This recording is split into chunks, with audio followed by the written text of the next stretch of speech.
Quel statut juridique pour une entreprise? Le statut juridique d'une entreprise détermine les règles de fonctionnement ainsi que les droits et les obligations des personnes qui la composent. Lorsqu'un entrepreneur décide de lancer son activité, il doit définir quel sera le statut le plus adapté à son projet. Prenons l'exemple d'un développeur web qui souhaite vendre des applications mobiles. Pour commencer, il privilégiera sans doute le statut d'auto-entrepreneur qui présente de nombreux avantages, notamment la possibilité de déclarer son activité en quelques clics et la comptabilité simplifiée, avec comme seule obligation le fait de devoir déclarer mensuellement ou trimestriellement ses rentrées d'argent.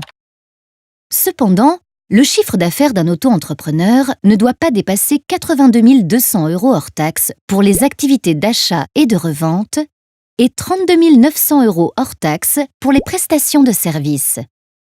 Par conséquent, si l'activité de notre développeur fonctionne bien et que son chiffre d'affaires dépasse 32 900 € hors taxes, il devra créer une société. Contrairement au régime de l'auto-entreprise, ses biens personnels et le patrimoine de sa société ne seront pas confondus. En cas de faillite, ses biens personnels ne seront donc pas saisis. S'il souhaite poursuivre seul, il pourra créer une EURL, entreprise unipersonnelle à responsabilité limitée, ou une SASU, société par action simplifiée unipersonnelle. S'il veut en revanche s'associer à une ou plusieurs personnes, il pourra créer une SARL, société à responsabilité limitée, ou une SAS, société par action simplifiée. Dans une SARL, les règles de fonctionnement sont fixées par la loi.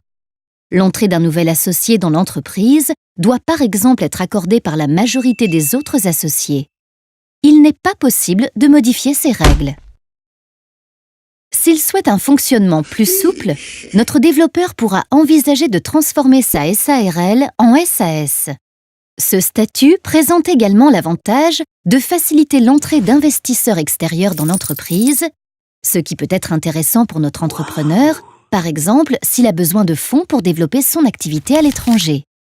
La SAS permet en effet d'émettre différents types d'actions, notamment des actions dites de préférence, qui offrent des privilèges aux investisseurs, comme le fait de pouvoir, en cas de faillite, récupérer de manière prioritaire l'argent investi.